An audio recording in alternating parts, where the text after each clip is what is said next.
targets.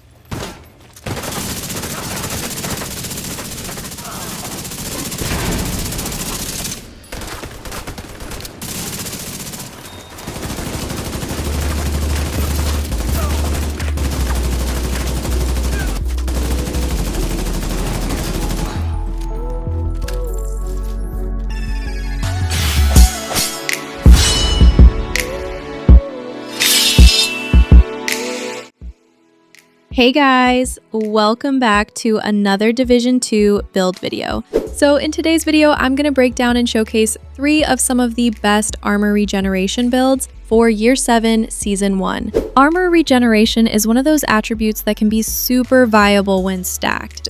Besides the initial benefit being an increase in survivability, it also makes higher difficulty runs a lot easier, especially if you're playing solo. You're not constantly having to pop armor kits to stay alive, and if you take too much damage, you can just fall back into cover and get your armor back up easily. And with the way these builds are set up, with the gear talents and attributes, things like that, there's a great amount of damage as well, so you get the best of both worlds.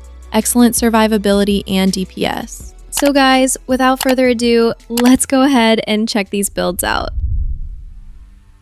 So this first armor regen build utilizes one of the most sought after exotic pieces in the game at the moment, and that's the Catalyst exotic mask. The Catalyst mask is actually a very viable piece, and it's hella fun to play with. But the viability of this mask comes from its multiple functions, one of which provides your agent with damage and status effect buffs, and you actually get a decent amount. But if you couple the Catalyst mask with the Iron Lung exotic LMG, you get a pretty decent combination, which shouldn't be too surprising if you consider the talents on both of these pieces. The Catalyst mask and Iron Lung have like the perfect synergy, and this is because the Iron Lung causes burn damage over time. And so the Catalyst mask is not only increasing that burn damage over time, but the weapon damage as well. So for the primary weapon, the Iron Lung comes with the talent Ardent, and with this talent, firing your weapon will cause the gun to heat up, filling up a heat meter as a result. And once this meter is full, any shots landed after that will set an enemy on fire. So it's a very great weapon to have, but if LMGs aren't your style, or if you simply don't have the Iron Lung, then you can try the St. Elmo's engine as an alternative. For the secondary weapon, I'm currently using the Lexington AR, so the Lexi with Killer, but feel free to use whatever you'd prefer here. And for the mask, the Catalyst exotic mask, which comes with weapon damage, hazard protection, and status effects with a critical hit chance mod. So again, for anyone new, the status effects attribute basically increases your status effect damage. So if you were to apply the bleed or burn status effects to an enemy, for example, that damage gets increased. Now the talent chemical agent actually has multiple functions, with the first being Catharsis. So whenever your agent deals or receives any kind of status effect, you will build stacks of Catharsis, which maxes at 12 stacks. And by status effect, that's basically, burn, bleed, shock, so on and so forth. Basically anything that applies a status effect to your agent will build catalyst stacks. And the same rule applies to you if you were to apply a status effect to a target. Now, once you eliminate an enemy after reaching the max catalysis stacks, you will trigger the second function, which is called Reactant. So Reactant basically provides your agent with 25% bonus armor, as well as 20% reload speed for 5 seconds upon eliminating an enemy while at max catalyst stacks. And the third, Stabilizer, is actually pretty cool, because while you're burning, you can still aim down sight on your weapon, where you would have to hip fire otherwise. So it comes in handy when fighting the cleaners in New York. For the vest, a Golan piece with armor, armor regen, critical hit chance, and a critical hit chance mod. And for the talent, I went with Obliterate, which increases your overall weapon damage from landing critical hits by 1% per stack. This stacks up to 20 times, so that's an easy 20% added weapon damage. And that's really nice to have, considering this is an armor regen build, so any damage increase coming from gear talents is great. For the holster, a Bellstone Armory piece with armor, armor regen, and critical hit damage, and 1% armor regeneration from the one-piece Brandset bonus. For the knee pads, the named Emperor's Guard pads, which is basically a Murakami piece that comes with a 1% armor regen attribute, so this will only boost survivability even further. If anyone here doesn't have the Emperor's Guard knee pads, I'll show you an alternative variation towards the end of the video. But just in case anyone here's new and didn't know, these knee pads can only drop as loot in the Dark Zone, but you can also get them from Conflict or DZ proficiency caches.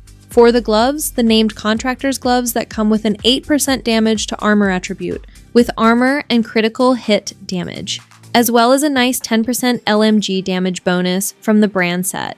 This 8% damage to armor attribute is native to the Contractor's gloves, so it will always come with this. Last but not least, a second piece of Golan gear for the backpack, with armor, status effects, critical hit chance, and a critical hit chance mod, as well as a 10% status effects and 1.5% armor regeneration increase from the 2-piece bonus. This is actually a named Golan piece, the Anarchist's Cookbook, which actually comes with the Perfectly Wicked talent. So you're getting an 18% weapon damage increase for 27 seconds as opposed to 20 seconds from the normal Wicked talent. But for anyone new, this talent basically increases your damage by 18% when you apply a status effect to an enemy. Now for the skills, I'm currently using the Precision Smart Cover variant, but every now and then I'll switch to the Fortified for the immunity and bonus armor, if I want that extra survivability. But this is just my preference, so feel free to go with whatever skill you desire. For the secondary skill, I went with the Booster Hive for better weapon handling, and for the stats, in case anyone's wondering, 52% critical hit chance and 89% critical hit damage.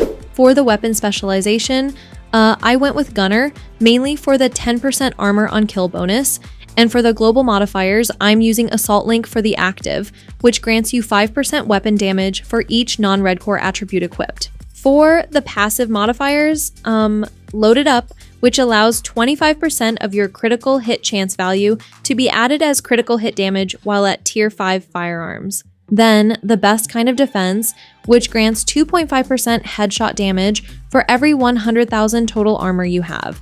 And Multitasker, which grants 7.5% weapon damage, 85,000 max armor, and an extra skill tier, while at tier 5 in all attributes.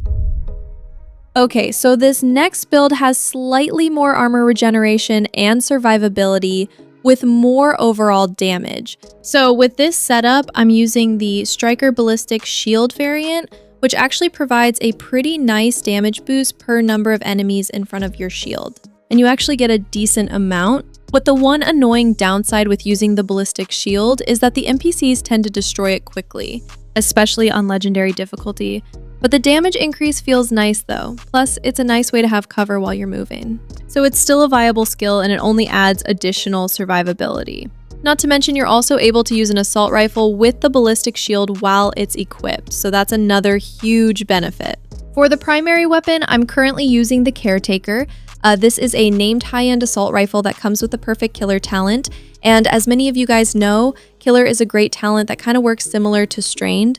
But honestly, any decent AR will work great with this setup. You'll just need to recalibrate the killer talent on whatever weapon you decide to use. This setup also uses all high-end pieces, so it shouldn't be too much of a hassle putting it together, aside from the name Liquid Engineer backpack. But I'll give you guys a great alternative. So, for the primary weapon, I'm using the Caretaker named high-end assault rifle. This is basically an enhanced G36, but it comes with the perfect killer talent. And as many of you guys know, this talent provides critical hit damage upon eliminating an enemy with a critical hit.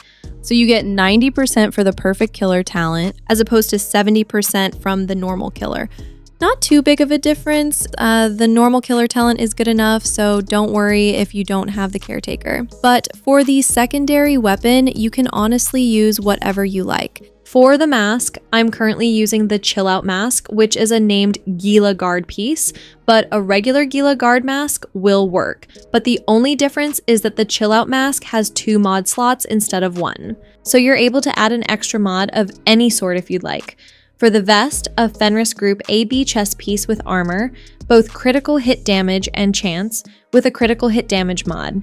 And I get a nice 10% assault rifle damage from the Fenris one-piece Brandset bonus. And for the talent, I'm using Obliterate. For the holster, a second piece of Gila Guard with armor, armor regen, and critical hit chance. Then for the knee pads, a third piece of Gila Guard with armor, armor regeneration, and critical hit damage. And I also get 5% total armor, 60% health, and 2% armor regen from the 3-piece Brandset bonus. For the gloves, improvised gloves with armor, both critical hit damage and chance, with a critical hit damage mod. Also, improvised gear pieces are the exception when it comes to gear pieces like gloves, knee pads, or holsters not having a mod slot. So in other words, any improvised gear piece that you craft will have a mod slot. But if you're new or returning and may be wondering how to get improvised pieces of gear, well, you can actually craft them at the crafting station. For the backpack, the named Liquid Engineer bag that comes with the perfect Bloodsucker talent. This name bag is another viable piece, and with all the bonus armor coming from Bloodsucker, it's a bit similar to using the exotic Memento bag, minus the damage buff. But if anyone here doesn't have the named Liquid Engineer bag, you can just get a Bellstone bag and recalibrate the normal Bloodsucker talent on it. You get 10% per stack from the normal, as opposed to 12% from the perfect, so the difference isn't that significant. But still, if you have the named Liquid Engineer bag, that would be better, because you'll essentially have more armor, and you get that 1% armor regen 1-piece set bonus, which combined with everything else brings my armor regeneration close to 76,000 per second. And for the stats on the Caretaker, 52% critical hit chance, and 156% critical hit damage. Now, for the skills, if you decide to use the Ballistic Shield, you want to have the Striker variant, which you can get from the Firewall specialization.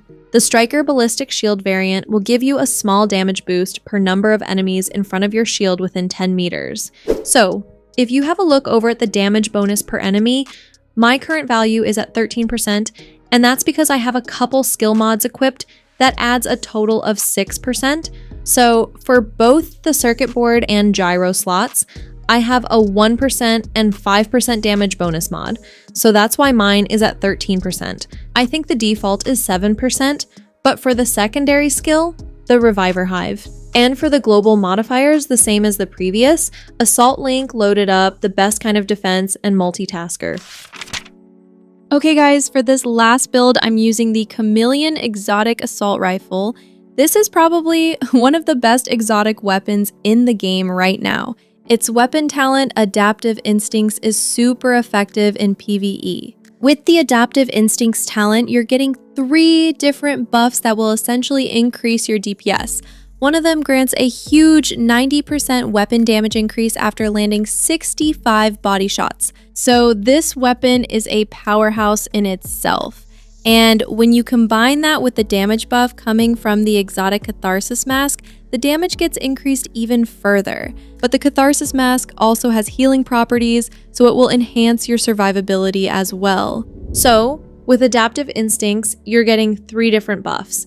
For landing 30 headshots, you get 20% critical hit chance and 50% critical hit damage for 45 seconds. And for landing 65 body shots, you get a 90% weapon damage increase. Then finally, you get a 150% reload speed bonus for landing 20 leg shots. But if anyone here doesn't have this weapon, try the St. Elmo's engine.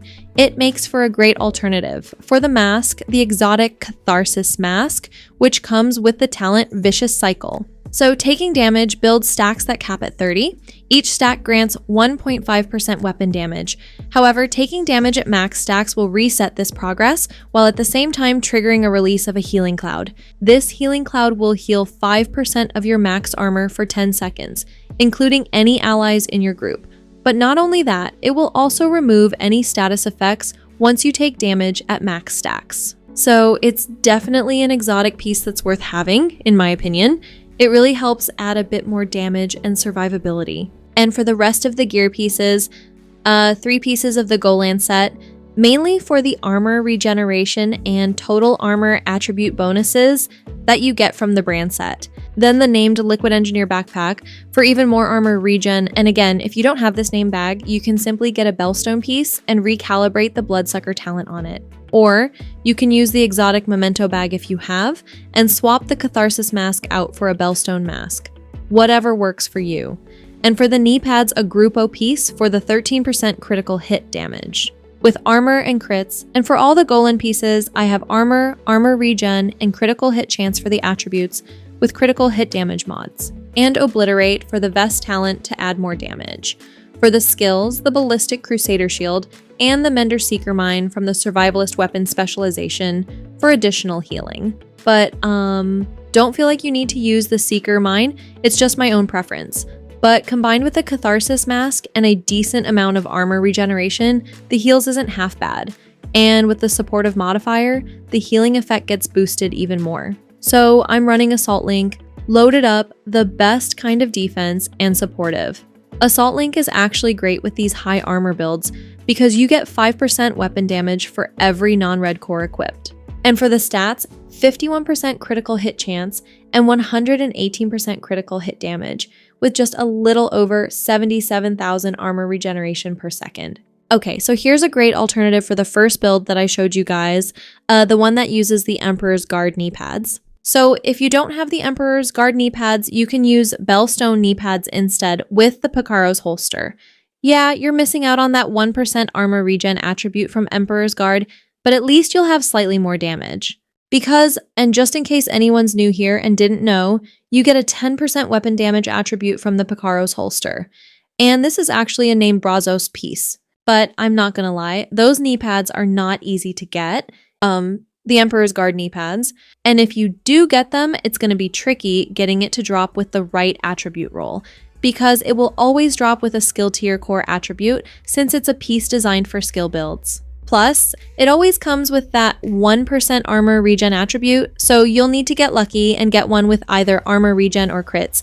That way, you can recalibrate the skill tier for armor or weapon damage, whichever you'd prefer. But anyway, guys, this is Prajna. Thank you so much for watching, and I hope you guys found this video valuable. You're always welcome to use these builds as templates or to give you an idea for a setup of your own. So don't feel like you need to have all the pieces to these builds in order for you to see great results. And if playing with mostly armor isn't your cup of tea, then you're more than welcome to recalibrate more weapon damage on your pieces instead. Also, if anyone needs help with anything in-game related, or if you need a team to run raids or incursions, or perhaps you just want to be a part of an amazing community of Division players, check out the Sword Gaming Discord server. If you have any questions, feel free to reach out to me or any of the moderators if we're available. The mods there are amazing, so don't worry, they won't bite. Anyway, guys, I'll leave a link in the description. Keep it cool, keep it classy, and see you in the next video. Peace out.